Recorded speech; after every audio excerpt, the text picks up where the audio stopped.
Сәлеметсіздер ме оқушылар? Бүгінгі сабақтың тақырыбы ақылды үй.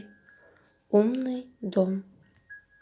Бүгінгі сабақта қолданылатын жаңа сөздер: ақпарат, информация, даму, развитие, келесі, следующий, әсіресе, особенно.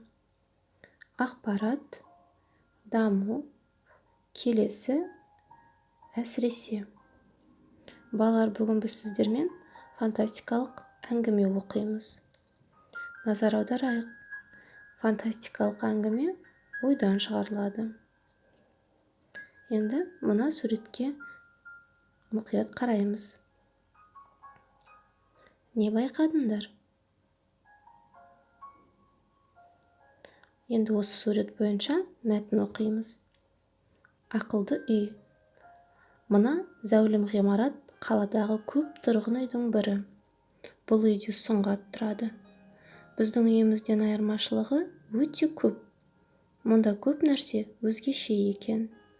Әр қабаттағы балконға ұшатын көліктер келіп қонады. Тіпті қоқыс салатын жәшіктер де ақылды. Қоқыстарды өзі-ақ түр-түрге бөле алады. Келесі таңғалғаным, бұл үйдің қабырғаларында күннен қуат алатын батарея бар. Ал төбесінде жаңбыр суын жинайтын арнайы құбыр орналасқан. Ол құбыр мен жаңбыр суы үйдің астында орналасқан су қоймасына жиналады. Ол суды тұрғындар киім, ыдыс, көлік жууға, айналадағы ағаш пен жасыл алаңдарды суаруға пайдаланады. Бұл үй расында да ақылды. Айтпақшы, осы биік үйдің төбесінде саябақ бар дегенге сенесіз бе? Теперь, ребята, самостоятельно прочитайте текст и его перевод.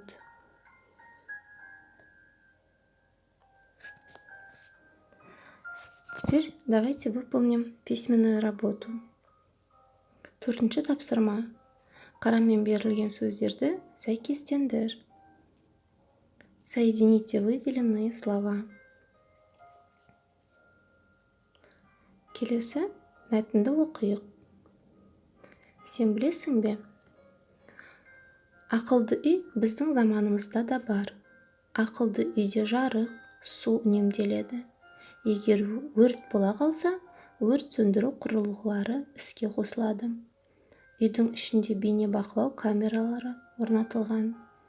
Үй иесі шаруаларын алыстан басқара алады.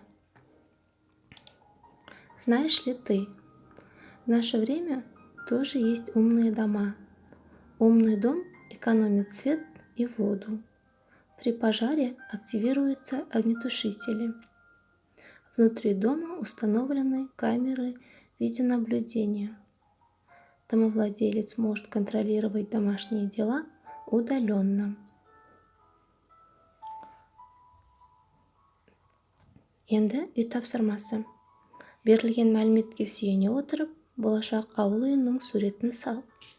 Используя данную информацию, нарисуйте дом будущего.